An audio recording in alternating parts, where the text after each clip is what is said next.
Welcome to the Motherhood Alliance podcast, the podcast dedicated to empowering moms and families on their health and wellness journey. I'm Brittany Suttner.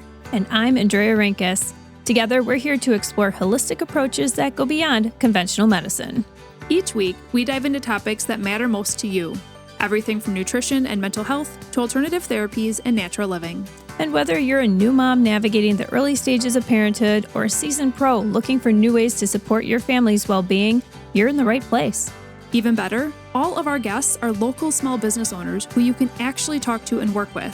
You can learn more about today's guest and connect with hundreds of other health and wellness professionals through our informative and easy-to-use directory at motherhoodalliance.com. Before we get started, keep in mind that this podcast is for informational and educational purposes only and is not a substitute for personal healthcare advice. Please consult your healthcare provider before making any changes based on the podcast content. Thank you for joining us on this journey. Are you ready to help your family thrive? Let's get started. Hi, we are Britt and Drea from motherhoodalliance.com, and we're excited to welcome you to a 4-episode series with Cassie Groeschl, the owner of Wellness That Fits, based out of Green Bay, Wisconsin. Cassie is a registered dietitian and mom of 3 who knows firsthand how draining it can feel to juggle family, work, and the never-ending what's for dinner question. Cassie serves moms and families through customized meal plans, one-on-one coaching, a meal plan subscription, courses, retreats, and more. Outside of work, you'll find her in the garden, fishing, or out on family walks with her husband, 3 kids, and their dog. All right, you guys, it's time to turn up your volume. You're going to love these episodes with Cassie. Let's get started. Hey, welcome back, everybody. We are here today with Cassie. Welcome back, Cassie. Thank you. We had 2 amazing episodes so far, knock them out of the park episodes on huge topics that people are constantly talking about and looking for more information on. In episode 1, we talked about seed oils. She helped us really debunk the myth of seed oils. So go back and listen to that one if that is exciting for you. And then in episode 2, we talked about the everyday task of meal prep and meal cooking. We're feeling inspired. It was a really good conversation. Very good conversations. So this one, we're going to be dialing into kind of a specific group of people. We're going to be talking about nourishing yourself after you have a baby. So let's start out by discussing what's actually happening in your body after you give birth. Oh my goodness. Obviously, your body goes through so much after whether you deliver vaginally or C-section. Your body has so much tissue damage. There's also possibly blood loss, and so loss of iron stores. Your body is trying to start producing milk for baby, and so there's that huge need. And then along with the lines of producing milk, your body is going through a lot of hormonal shifts to try to increase prolactin to, of course, then produce milk. And then finally, you are completely sleep deprived. You have a newborn. Sleep is, few and far between, and your energy levels just plummet. So there's just your body is just going through so much fatigue and repair, and it's a hard time. It is, because you almost have to look at, okay, what foods does somebody need when they are sleep deprived for energy, right? What foods does somebody need after an injury, whether it's having a baby or really like a car accident or any sort of what does injury recovery look like? All of those different things that you just listed could be entirely different topics. And now you're lumping them all into one hot mess. We've all been there. Such as motherhood. Yeah. So where do you start when it comes to fueling your body well with nutrition? Yeah, luckily, a lot of the foods and nutrients I'm going to talk about help with energy, help with hormonal support, help with a lot of these things, breast milk production. So why don't we start with protein? Everybody's favorite macronutrient. So protein, of course, is really important for repairing the tissues in your body and kind of getting yourself back to normal. And protein is also the main structural component in breast milk. And so the majority of breast milk is made up of whey and casein. So just think of it as the scaffolding to help you produce proper breast milk. And so protein is really key there. And what I would say is try to get, now everybody's, levels are going to vary, but I would say try to get 20 to 30 grams of protein at each meal. And sometimes that sounds really overwhelming to people. So let me just give you a couple examples quick on what that might look like. So a 3-ounce chicken breast looks like maybe a deck of cards, size of a deck of cards, is 26 grams of protein. So already there you're at, so that's easy to get for like lunch and maybe supper or dinner or whatever. But for breakfast, sometimes it can be a little bit harder for people. And so I would say 1 egg is 6 grams of protein. So if you have a couple eggs with something to go with it, maybe like a smoothie, or you have some really hearty bread, like Ezekiel bread or something like that, that would be a good option. I do really like smoothies though, because it's handheld, it's easy, and you can get your protein content in. What are you adding into your smoothies for protein? I do have a protein powder that I use, organics, and I like it. And I know there are a lot of other protein products that people like that are not gonna lie, a little bit cleaner. Ascent is one. There are a few like ones that I've tried that are good. They're really good. But from a cost standpoint, I like to use the organics. Yeah. So I'll put that in it. And my smoothies, the base of like almost all of my smoothies would be like a protein powder, a leafy green, and berries, because cognitive function, oh my goodness, like they're so good for longevity, for protein, obviously, with building and repair, berries for antioxidants, and leafy greens for the antioxidants, as well as like iron and a couple other minerals that are lost and that you need. And a drizzle of olive oil, like we talked about in our first episode. Yes, a drizzle of olive oil, or even flaxseed oil or walnut oil. Absolutely. So you're starting with protein, first off, right? Let's also talk about hydration, and then we'll return back to those other macronutrients, because when we're talking about milk production specifically, drinking a lot of water is going to be key. So for hydration, how much, what types do you recommend? Like, do you recommend electrolytes or other things like that? And then tips for getting enough. Yeah. Obviously, hydration is so key. I mean, it's the main component of our body is water, and then also our breast milk, the main component is water. And so hydrating as much as possible. It depends on the person, but you're looking at like more than 120 ounces, it depends again, like, right. If you have a single or if you have twins, you might need even more depending on your production. But I would say that's a good place to start, which is like way more than we get that like a normal person needs. Right. So, and I would say like it can be difficult to get that. And so I would say when baby is nursing, that's a great time to just be sipping throughout. Like, you don't necessarily need to chug, but also like listen to your body. If you're feeling really thirsty, that's a great sign that you're already underhydrated probably. And so stay ahead of it by just like even setting an alarm on your phone, just a reminder to hydrate is really important.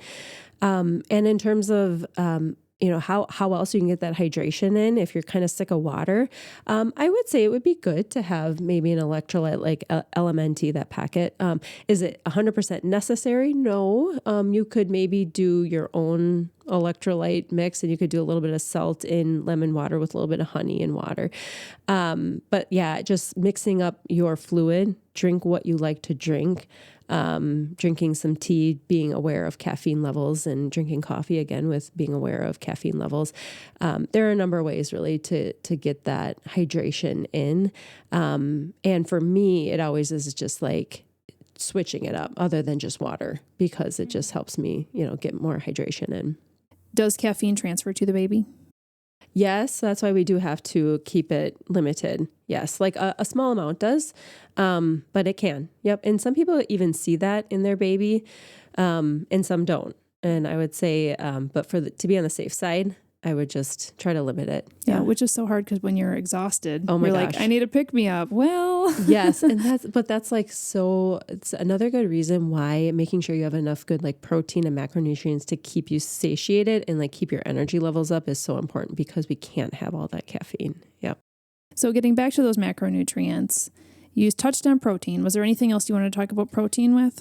No, yeah, just making sure we get enough protein. And even if it's instead of like 20 to 30 grams at each meal, maybe you do like 5 smaller meals or snacky things, and you do a little bit less if that's really overwhelming too.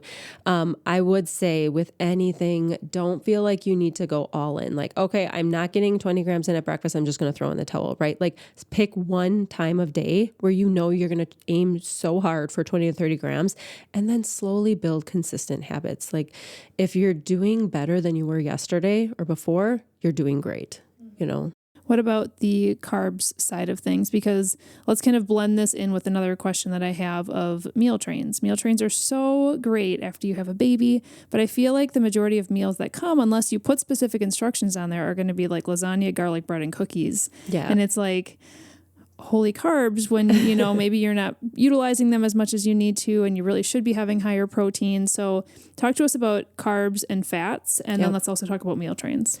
Yeah, absolutely. So you do need carbohydrates, right? It's your brain's, glucose is your brain's first primary fuel, as well as your red blood cells. And so we do need glucose. And I would say we're probably, maybe not always, but we're probably getting enough carbs. And so what we really need to focus, switch our focus on is the protein and the micronutrients that are associated with the nutrients that we need for pregnancy and for after and for postnatal.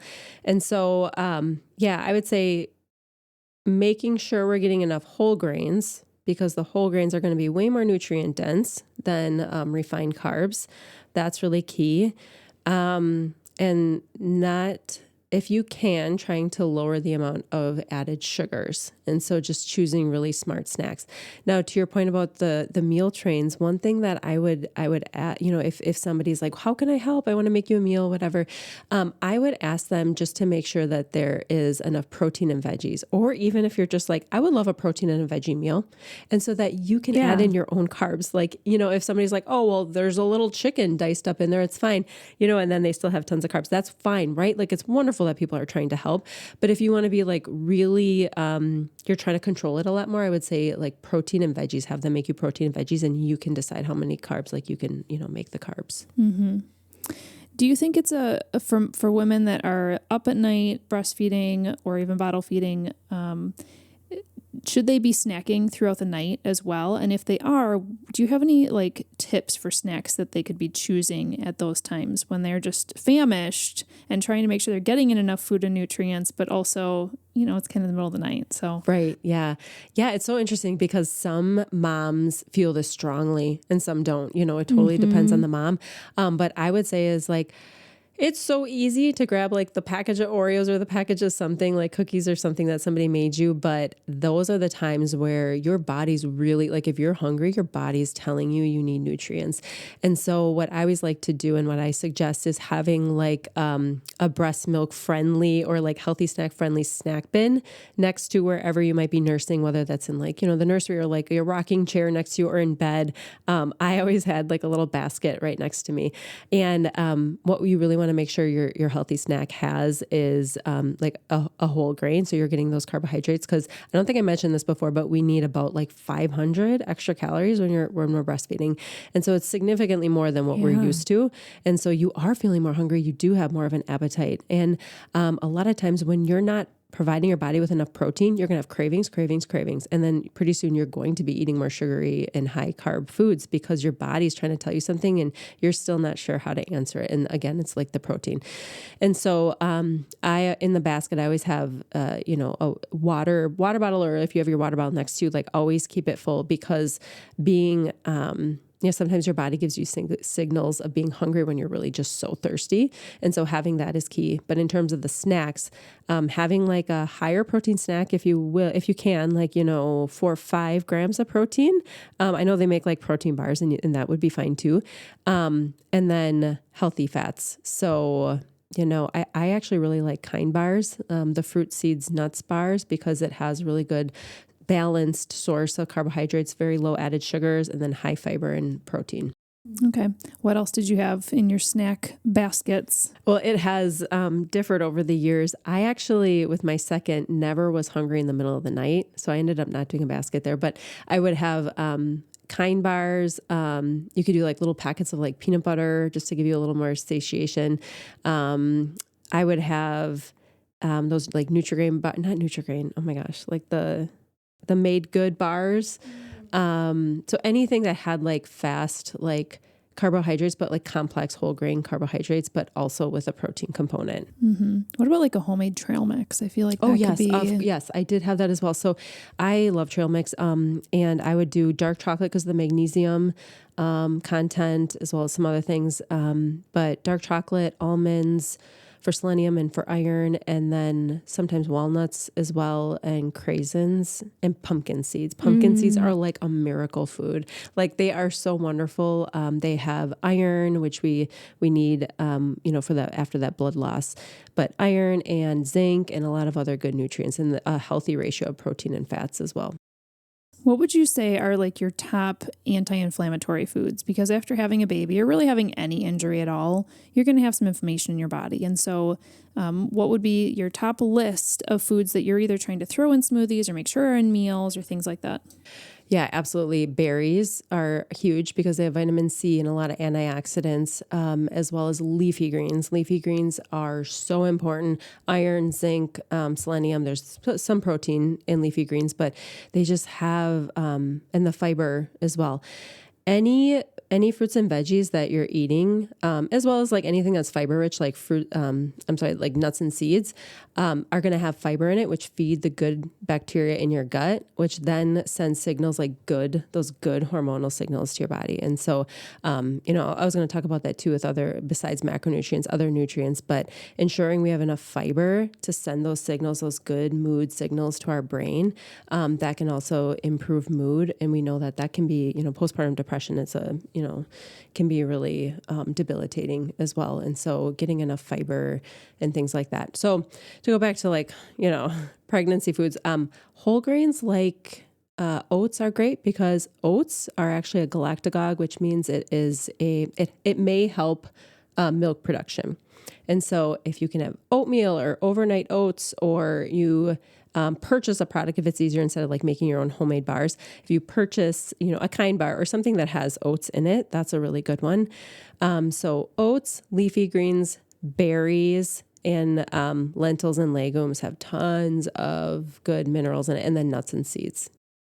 Oftentimes women are told... hang on, I have to interrupt you just because I'm forgetting a huge one, fatty fish, because of the omega-3 content. So that is huge. Omega-3 is so important for cell membrane, for brain function, and also just for baby too, like through the breast milk. And so, when you're feeling that brain fog and that mom brain fog and things, omega-3s are really important for the brain health. Okay. And I know a lot of women are recommended by their physicians or just in general on websites to continue taking their prenatal vitamin in the postpartum timeframe. Do you feel that's necessary? Do you feel like people are able to get enough nutrients through their foods? What are your thoughts on different supplements? Yeah, I always take a food first approach. However, I think during this time when there's so much going on and we have to nourish our bodies, I do and did continue a postnatal, like a prenatal supplement, just because it has additional things like B12, folate, iron, things that are honestly really hard unless you're being extremely intentional in your diet and in your meal plan to get, especially iron. Iron is really hard. And so I would suggest taking a prenatal, continue that just to, cover any gaps. Cause I think you can get it through food, but are we really always going to be nourishing our bodies well enough?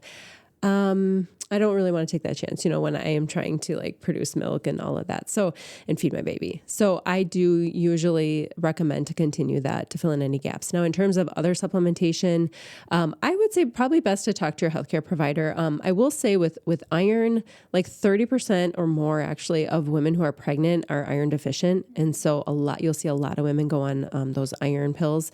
And so it's the same, you have a lot of blood loss and things through delivery or C-section surgery.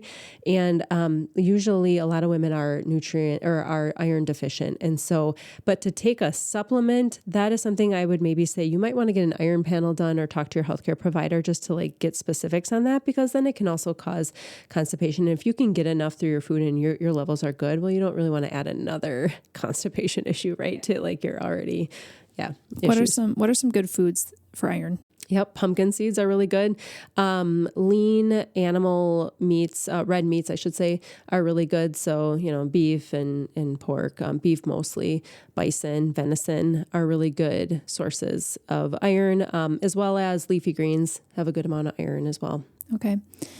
And I think my final question for this episode is going to be, there's a lot of women Dre and I have talked about this many times with our background as prenatal postpartum personal trainers, but there's so many women who they're told how beautiful they are during pregnancy.